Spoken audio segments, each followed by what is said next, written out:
आज के इस नए वीडियो में आपका बहुत बहुत स्वागत है। इस वीडियो में हम लोग समय और काम पर आधारित प्रश्न को सॉल्व करेंगे बहुत ही आसान और बहुत ही अच्छे तरीक़ा से। तो यहाँ पर एक प्रश्न लिया गया है कि 9 आदमी किसी काम को 18 दिन में करते हैं तो 27 आदमी उसी काम को कितने दिन में करेंगे। इस प्रश्न को हम लोग एक फार्मूला से सॉल्व करेंगे। वो आपका फार्मूला क्या है? फार्मूला आपका है, यहाँ पर हम फार्मूला को लिख देते हैं। फार्मूला आपका बहुत ही आसान है, आप एक बार में उस फार्मूला को याद कर लीजिएगा। फार्मूला आपका है कि m1 इंटू डी1। क्या आपका फार्मूला है कि m1 into D one equal to m2 into D two. इस फार्मूला को ध्यान से देखिए। फार्मूला आपका है कि m1 into D one equal to m2 into D two. m का मतलब होता है मैन। एम का क्या मतलब होता है? एम से होता है मैन और डी से आपका होता है डे। एम से मैन मतलब आदमी और डी से आपका होता है डे मतलब होता है दिन। जब भी आप प्रश्न को पढ़िएगा, क्या आपसे बोले कि जब भी आप प्रश्न को पढ़िएगा, यदि पहली बार आदमी का चर्चा किया गया तो आपका m1 हो जाएगा। यदि दूसरा बार आदमी का चर्चा किया जाए तो आपका m2 हो जाएगा। उसके बाद यदि प्रश्न में दिन का चर्चा किया गया, दिन का, तो आपका D1 हो जाएगा।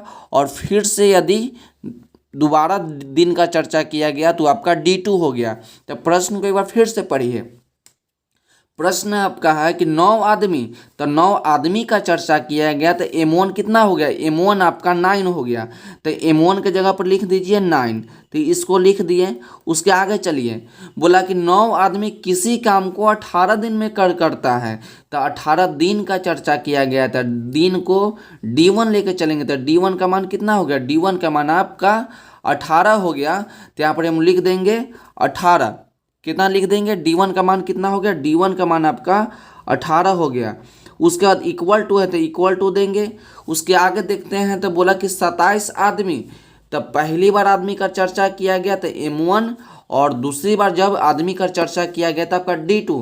तो D2 का मान कितना आ गया? D2 का मान आपका 27 आ गया। तो आपका 27 लिख दीजिए गुना उसी काम को कितने दिन में करेंगे। तो आपसे पूछ रहा है कि 27 आदमी मिलके उस काम को कितने दिन में करेंगे, मतलब कि आपको D2 आपसे पूछ रहा है कितना होगा।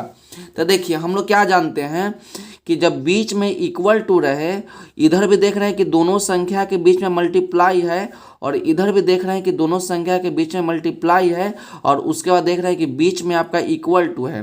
तो यदि इधर हम ले जाएंगे तो आपका मल्टीप्लाई से आपका डिवाइड के रूप में चल जाएगा, मतलब कि गुना से भाग में चल जाएगा। तो इधर आपका क्या बच जाएगा? इधर आपका बच जाएगा D2। तो यहाँ पर लिख देते हैं D2। यहाँ पर आपका क्या बच गया? आपका बच गया 9 गुना में 18 और इस 27 तो आपका गुना में है तो इसके नीचे आएगा। तो गुना में है तो ये आपका भाग में चल जाएगा। तो इसको हम लोग क्या किए? लिख दीजिए। अब इसको काट दीजिए। 9 से 27 आपका 3 बार में कट जाएगा और 3 से 18 आपका 6 बार में कट गया। तो D2 का मान कितना आ गया? D2 का मान आपका 6 आ गया।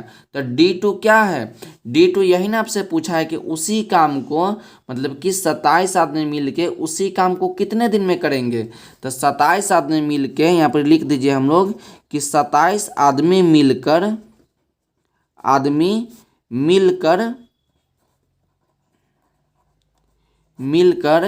उसी काम को कितना दिन में करेगा? उसी काम को 6 दिन में करेगा। तो इस प्रश्न को हम लोग बहुत ही अच्छे तरीक़ा से सॉल्व कर लिए। अब अगला एक प्रश्न इसी प्रकार का देखते हैं। इसको आप स्क्रीनशॉट ले लीजिए ताकि आप बाद में इसको अच्छी तरह से नोट कर सकें। अब चलिए एक सेकंड नंबर प्रश्न आपका इसी प्रकार का है कि 7 आदमी किसी काम को 36 दिन में करता है तो 28 आदमी उसी काम को कितने दिन में करेंगे। तो सबसे पहला काम क्या है? सबसे पहला काम है आपको फार्मूला लगाना, जो कि आपका है कि m1 into D1 equal to m2 into D2। तो 7 आदमी, तो पहली बार चर्चा था आपका m1, तो m1 का मान आपका 7 गुना उसी काम को 36 दिन में करता है तो आपका D1 का मान आपका 36 हो गया इक्वल टू 28 आदमी, तो दूसरी बार आदमी का चर्चा था m2, तो m2 का मान 28 उसी काम को कितना दिन में करेगा। तो आपका D2 निकालना है। तो क्या करेंगे, D2 को यहीं लिख देंगे और ये 28 आपका इसके नीचे ले आएंगे भाग के रूप में। तो यहाँ पर हम लोग लिखेंगे, क्या लिखेंगे कि 7 गुना 36 और ये आपका 28 जो है आपका भाग में चल जाएगा। तो 7 से 28 कितना बार में कट जाएगा, 7 के टेबल से 28 आपका 4 बार में कट जाएगा और 4 से 36 आपका 9 बार में कट जाएगा। तो D2 का मान कितना आ गया, D2 का मान आपका 9 आ गया। तो हम लास्ट में क्या लिख देंगे, हम लोग लिखेंगे कि 28 आदमी, क्या लिखेंगे कि 28 आदमी उसी काम को कितना दिन में करेगा, उसी काम को 9 दिन में करेगा। यही आपका आंसर हो गया।